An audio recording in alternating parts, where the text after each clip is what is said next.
Okay, after two software talks, we are continuing with Marco.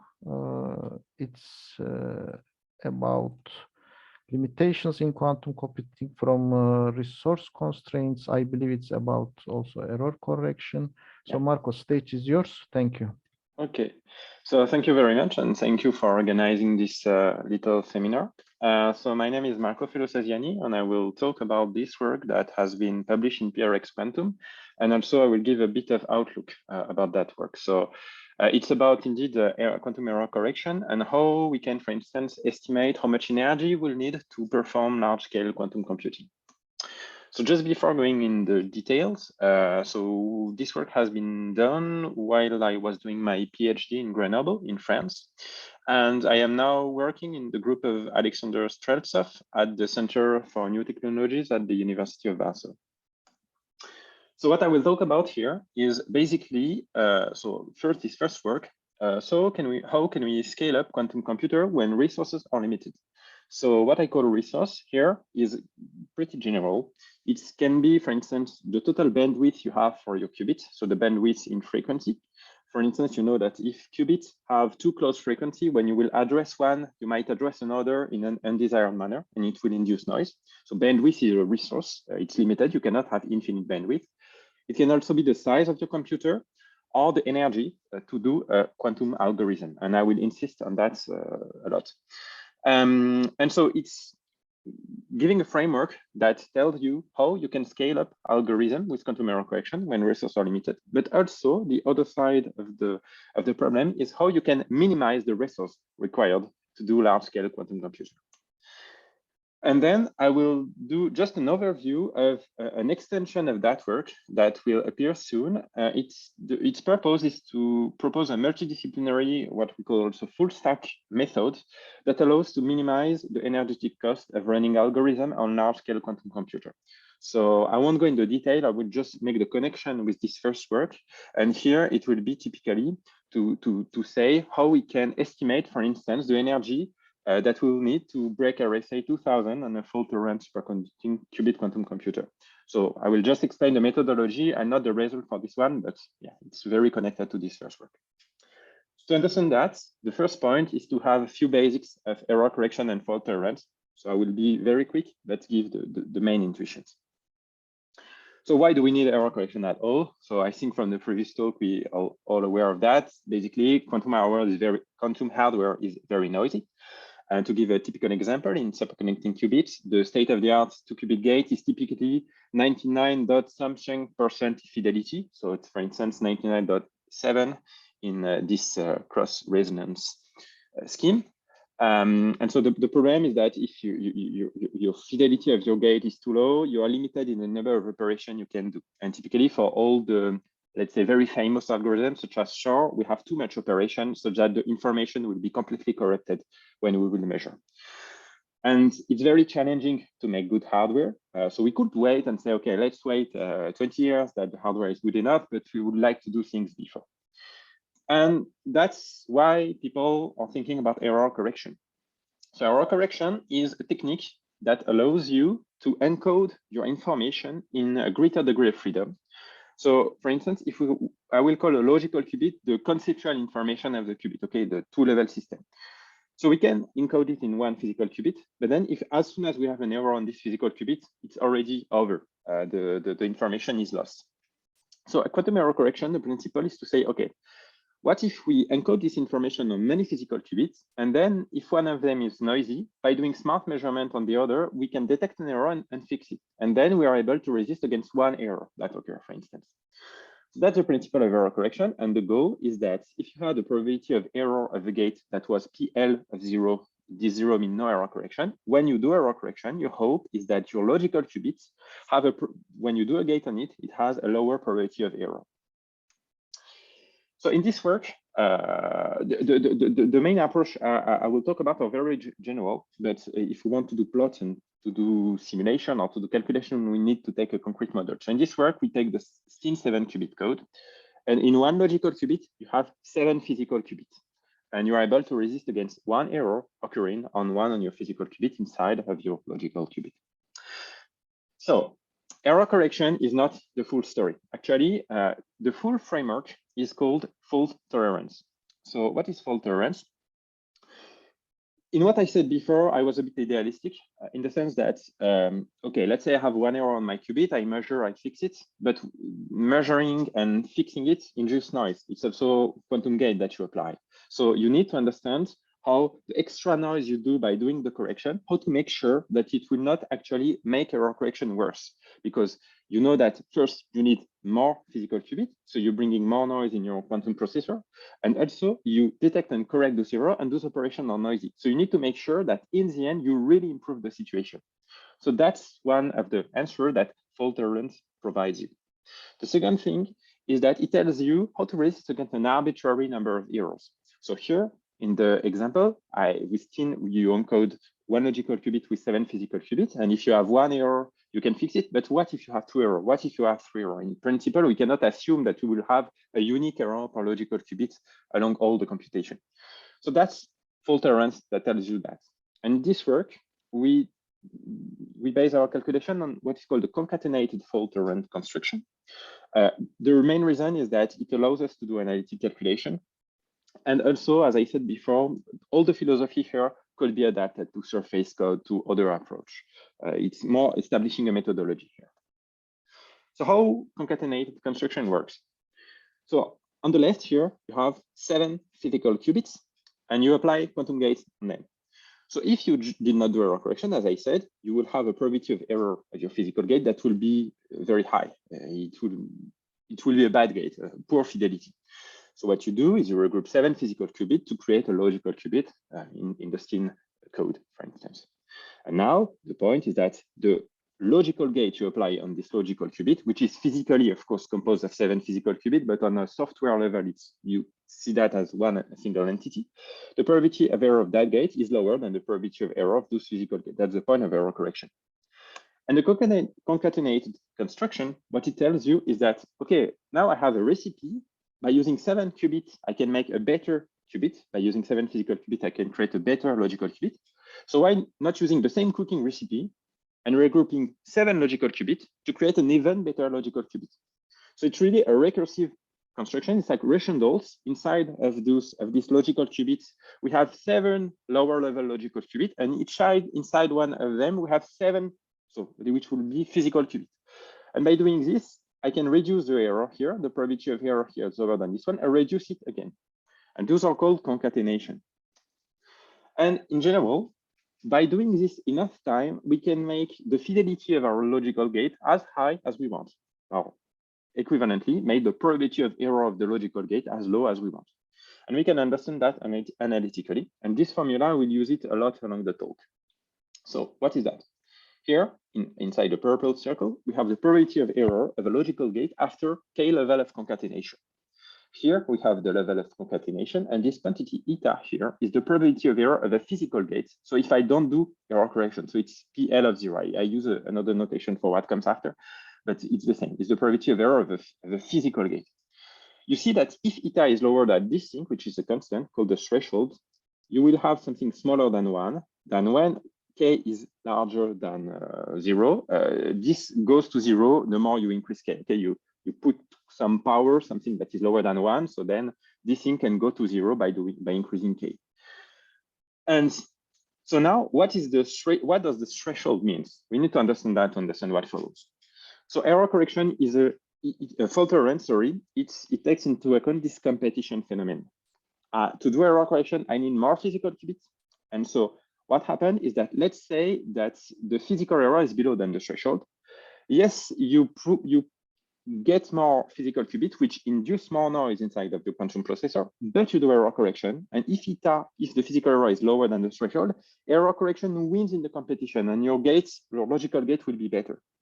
But if eta is higher than the threshold, it means that, okay, maybe you will do error correction, but you have so much more noise when you bring all those additional physical elements that actually you should not do error correction. It will make the situation worse because it loses in the competition. This is what the threshold means. And from this formula, we can understand many things about fault tolerance. Okay, so now I will talk about this work, which is in PRX quantum, limitation in quantum computing from resource constraints. So in this work, we assume that the physical error grows when the computer grows, which means that the fidelity of our gates, the more we have qubits inside of the computer, the worse the fidelity is. So why do we assume that? So first, that's what we see that we have in quantum computer, that's a threat to scalability. And one reason that can allow us to easily understand that is, let's say I have a single qubit quantum computer. I do a single qubit gate, so I send a pulse and okay, I measure the fidelity, I have 99.9%, very good gates, okay, super nice. Now, if you have more qubits around, when you scale up your quantum computer, what can occur is that you will have parasitic interaction.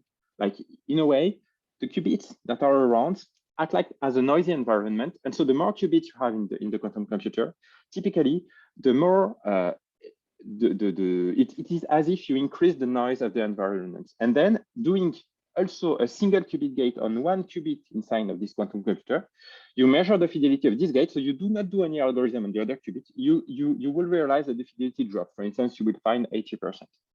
So that's what typically occurs. And this is why we can assume that eta grows when the computer grows. And typically that is an increasing function of k, because the more we concatenate, the more physical qubit we have in the quantum computer. And that's the assumption we can make. And so what is the connection with resource estimation? Because the name of this paper is with resource constraint. Here, in this specific example, we see that the reason why the physical error grows is because we're restricted in volume. If we have an infinite space, we could put the qubits so far away that they will not be sensitive to this parasitic interaction. And this is what you will have if you have a scale-dependent noise. I would not say always, but in most of the time, it's because some resource is limited. So here, the volume. If you have limited bandwidth, limited amount of frequency for your qubit, you will have the same problem. Qubits will have too close frequency, and then when you address one, you might address another, and because of that, the quality of your operation will be worse. So now let's understand what are the consequences on that, which is the main goal of that study.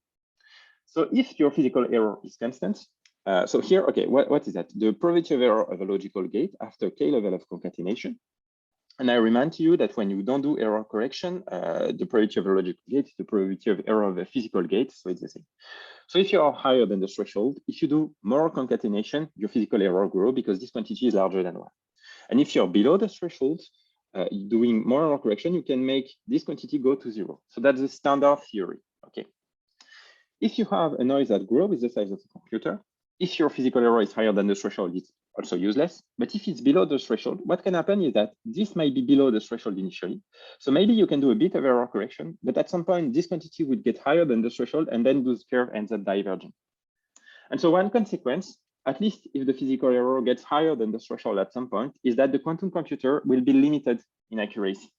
So if you have a scale-dependent noise such that it gets higher than the threshold at some point, you are limited in the fidelity of your logical gate, and you will not be able to run arbitrarily large quantum computer. And having scale-dependent noise, it's something that is annoying in experience. Okay, so we understand the main idea. Now let's study the connection with the fact resources are limited. Let's assume, and I will take example after, that the probability of error of your gate depends on some resource, a resource that I call R, and I assume it to be fixed within the computation. Now I will concatenate. So the more of that resource I have, the better the quality of my physical gate are. Okay. So now let's say that I will concatenate. So here that's a resource that is provided to the gate, and when we concatenate, that's the same that for the qubits. Basically, we have one gate. When we do the first level of concatenation, this gate will be replaced by D, a given number, D gates. That's the first level of concatenation. And when I will do the second level of concatenation, each of those gates will be again replaced by D gates. And here I will have D gate, D square gate, D cube, etc. And then if you look at the resource each physical gate receives, it receives R divided by D to the power K of resource when we do K concatenation. So the physical error will grow because each gate receives less of the resource. And if you put everything like, okay, you do the simple math, and basically you realize that because of this resource sharing, you will have a physical error that will grow as a function of K. So it will grow with the size, the level of concatenation, so with the size of your computer. And we can see how energy has a direct influence on the computational accuracy. And based on that, we can make energetic estimation of fault-tolerant quantum computing. So In this example, I consider superconducting qubits. So they are embedded into waveguide, and to drive them, we send light pulses, so microwave photons that will interact with the qubit, do a radio oscillation, which will do the gates, and we will have some noise. Okay, that's the simple noise model we use. So basically, what is the noise coming from? We have spontaneous emission. So if we wait too long, a qubit will relax to the ground state, and it will induce noise. And so if the gate is too slow, we'll have too much noise during the computation. So we like to do the gate fast. What is the connection with energy? So the faster the gate is, the less noisy it is. The more photon I have in my light pulse, so the more energy, you just multiply by h bar omega, okay, by the energy of the qubit. The more photon I have in my pulse, the faster the gate is. And then I do k level of concatenation. So I assume the total number of photons for my logical gate is fixed. So after k level of concatenation, I share this number of photons on all the physical gates. Each of my physical gates receive only a fraction of that number of photons. And in the end, you have a scale-dependent noise, exactly as I explained before. And then we can estimate the minimum energy to have an answer that is accurate in an algorithm. So to go to that, I introduce one last thing. How do we estimate the probability of success of an algorithm? Typically, it is 1 minus the probability that your algorithm failed, and you can estimate it as you just count the number of logical gates you have. You multiply by the probability that one gate failed, and you ask it to be a typically, so that would be the probability of error of your algorithm, number of gates and the probability that one gate fails. At lowest order, it gives you the probability that it fails. So 1 minus that is the success, and you ask that your algorithm works typically for 2/3 of the time. That's a typically good target. You invert the equation, and basically it tells you, okay, if you know the size of your algorithm, so the number of logical gates, it tells you how accurate your logical gate should be, and then you can find the optimal level of concatenation. And so then we can see how the probability of success of the algorithm depends on the energy, here represented by the number of photons that is injected. So on the y-axis, we have the probability of error of the logical gates, that's at the log graph. In the x-axis, the number of photons. And we have dotted lines here. So for instance, this dotted line here is we don't do error correction at all. This dotted line here is we do 1 level of concatenation. This dotted line here is we do 2 levels of concatenation. So let's focus on this line. So here we see that the more photon we inject in the calculation, even if we don't do error correction at all, the better the quality of the gate is. This is normal. The gate is going faster and faster, so less spontaneous emission, better accuracy for the gate. Okay. And here we do 1 level of concatenation. And let's be at that point. So here we could do 0, 1, 2, 20 level of concatenation if we wanted. But we see that at 0, it's the highest accuracy because this probability of error is lower. So why? Because here you can wonder, okay, I could do 1 level of concatenation. If I do this, it's good because I do more error correction, but it's bad because my physical error will grow because my energy is limited. It is this number of photons here. And so I do more error correction, but my physical error is higher. So it's not worth here to do error correction. The error correction will lose in that competition. And you wait until that point. And at that point is the moment you say, okay, maybe I will share my physical resource, so my physical error will grow, but at the same time, I do more error correction. And that's the exact moment you should do 1 level of concatenation if you want to maximize your accuracy. And then you continue until you have the same point, etc. And so how to read that curve? What it tells you is that you have an energetic budget that is this one. You deduce the maximum accuracy you can get on your computer. It's the black solid line that is the inner envelope of all those other dotted line curve. And reciprocally, what is more interesting is the other side. You say, I have this algorithm, I know the number of gates, I deduce the accuracy my quantum gate should have, then I deduce the minimum energy I should spend in my computation. But this graph does not only tell you that, it also tells you the optimal number of physical qubits per logical qubit if you want to reach that accuracy.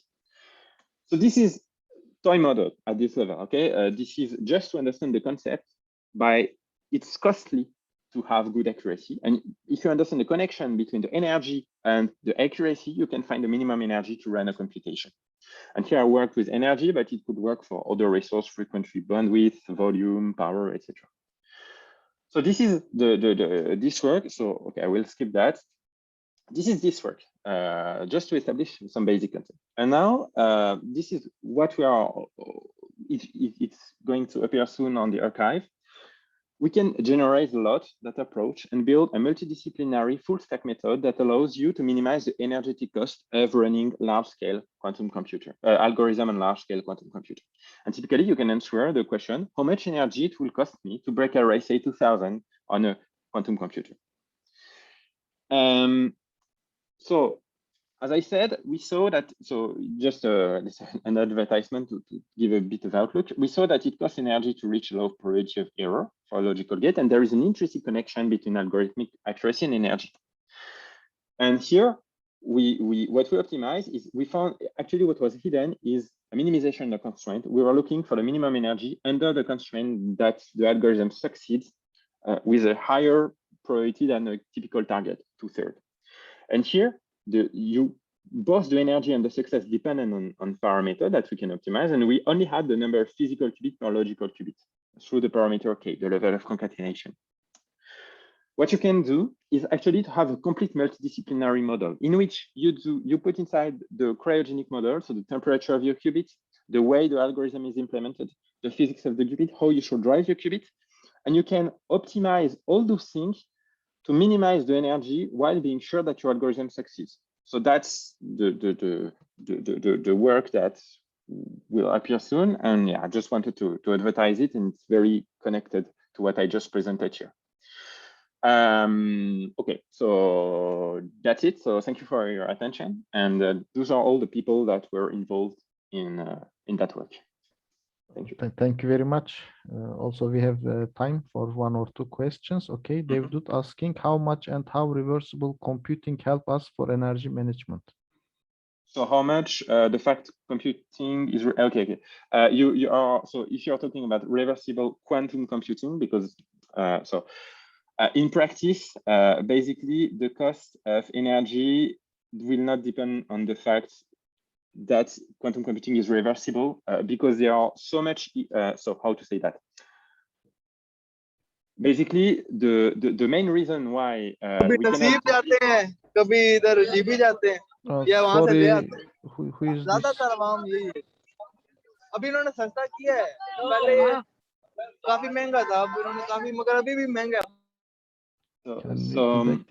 Okay, Marco, yeah. sorry. Yeah, sorry. So basically, in an ideal world, quantum computing is indeed reversible. So what we could do is do a first algorithm, then rewind it and get back the energy. In practice, if that will be the case, it will mean that we will not have any challenge in quantum computing because it will mean that the noise does not exist. And that's currently the main challenge in quantum computing. So this is a conceptual argument, but it is not what will happen soon. And I don't know if it will happen in even the next decades. Like this is very far from. But yeah, that's a good question. Comes back often. Okay, thank you, Marco. I would like to save 2 minutes for the next session. Thank you very much. Sure, thank you.